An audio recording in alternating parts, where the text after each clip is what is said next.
Miam ko inam thagi leichin na loi khare siga.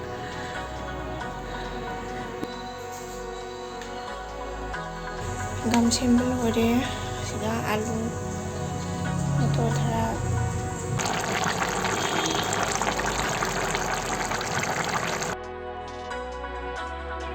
kupaza mani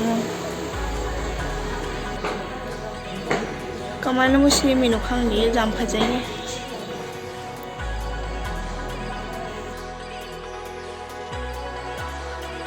Hello everyone, ma'am enum thagi leichin se phajadra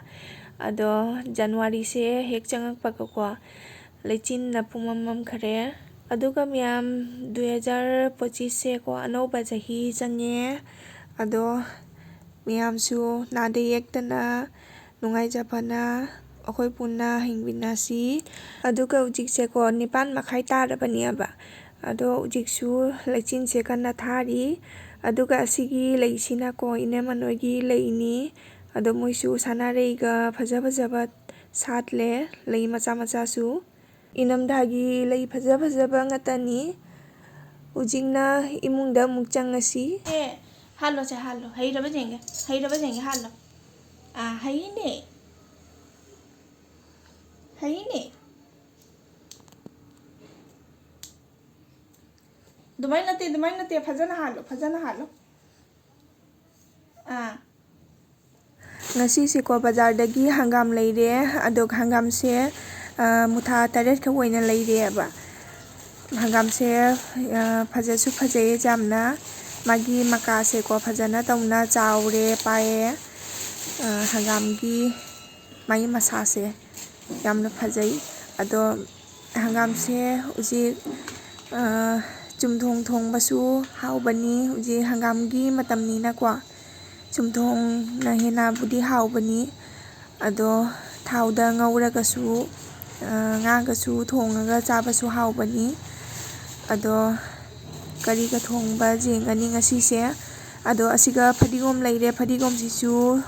uji phadigom matamni na haijang khudingi phadigom mathau tai amet pi dasu phadigom mathau tai aduna phadigom sisu leisale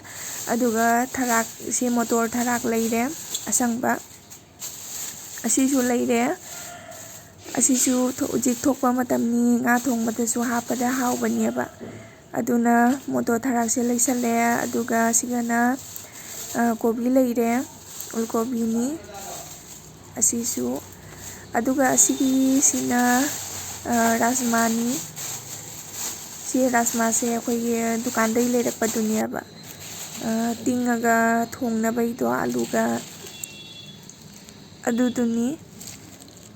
ado sisu leisale aduga sigana nga leire nga se ko local nga ni ba ado local nga na hauriena local se oina leire local ga asigi local nga siga ko hangam siga oina thongani ngasi se thauda chumthong oina di ngasi chararoi nanwai budi chumthong oina chagare ba aduga hangam se ko jambani na bhagani thoni ngasi na ngaga mathongani hangam leire hangam se sembal loire phajana hangam sembal loire siga alu motor thara mista ore jelang leire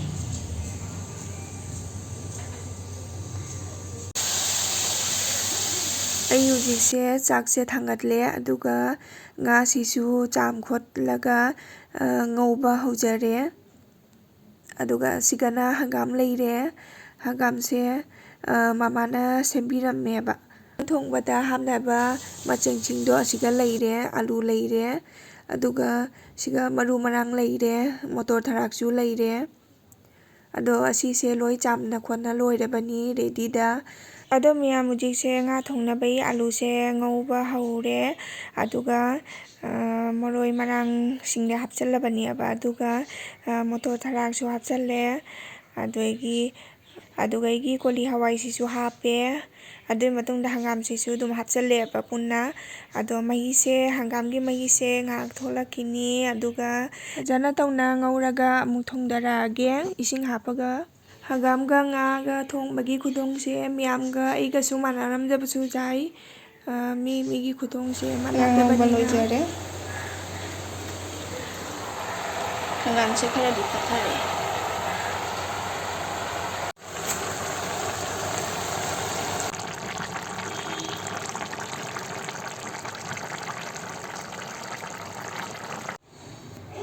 ꯍꯪꯒꯥꯝꯒ ꯉꯥ ꯊꯣꯡꯕꯒ ꯂꯣꯏꯖꯔꯦ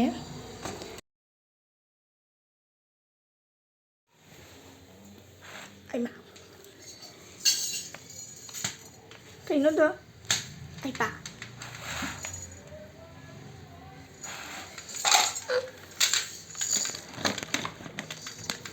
ꯒꯥꯔꯤꯔꯣꯗꯣ ꯀꯅꯥꯏ ꯒꯥꯔꯤꯅꯣꯗꯣ ꯀꯅꯥꯏ ꯒꯥꯔꯤꯅꯣ ꯃꯌꯥꯝꯀꯣ ꯏꯆꯥꯅꯨꯄꯥꯁꯦ ꯍꯧꯖꯤꯛꯁꯦ ꯃꯥꯁꯦ ꯆꯥꯛ ꯄꯤꯖꯔꯝꯃꯤꯅꯦꯕ ꯑꯩꯅ ꯑꯗꯣ ꯃꯥꯁꯦ ꯆꯥꯛ ꯆꯥꯅ ꯑꯃꯨꯛ ꯁꯥꯟꯅꯔꯤ ꯑꯗꯣ ꯁꯥꯟꯅꯅ ꯆꯥꯛꯁꯦ ꯏꯟꯕꯤꯗ꯭ꯔꯗꯤ ꯃꯥꯁꯦ ꯆꯥꯎ ꯍꯥꯏꯅ ꯌꯥꯗꯦꯕ ꯑꯗꯨꯅꯅꯤ ꯑꯗꯣ ꯃꯌꯥꯝ ꯍꯧꯖꯤꯛꯁꯦꯀꯣ ꯅꯨꯡꯊꯤꯟꯒꯤ ꯃꯇꯝꯅꯤ ꯑꯗꯣ ꯑꯁꯤꯒ ꯃꯤꯁꯇ꯭ꯔꯤꯅ ꯀꯟꯅ ꯔꯨꯝ ꯁꯥꯕꯒꯤꯀꯣ ꯑꯁꯤꯒ ꯂꯩꯉꯣꯏ ꯈꯔ ꯂꯩꯔꯦ ꯑꯗꯨꯗꯒꯤ ꯁꯣꯝꯗ ꯃꯣꯏ ꯁꯦꯝꯃꯝꯕꯒꯤꯀꯣ ꯇꯥꯏꯜꯁꯀ ꯅꯞꯄꯒꯤ ꯀꯟꯅ ꯇꯧꯔꯤ ꯑꯗꯣ ꯔꯨꯝꯁꯦꯀꯣ ꯈꯔ ꯑꯃꯗꯤ ꯇꯥꯏꯜꯁꯀ ꯅꯞꯀꯗꯕꯕꯨꯗꯤ ꯋꯥꯠꯂꯤ ꯑꯗꯣ ꯑꯁꯤꯒꯤꯅ ꯕꯥꯠꯔꯨꯝꯅꯤ ꯑꯁꯤꯒꯤ ꯕꯥꯠꯔꯨꯝꯁꯤꯗꯤ ꯇꯥꯏꯜꯁꯀ ꯅꯞꯄꯅ ꯂꯣꯏꯔꯦ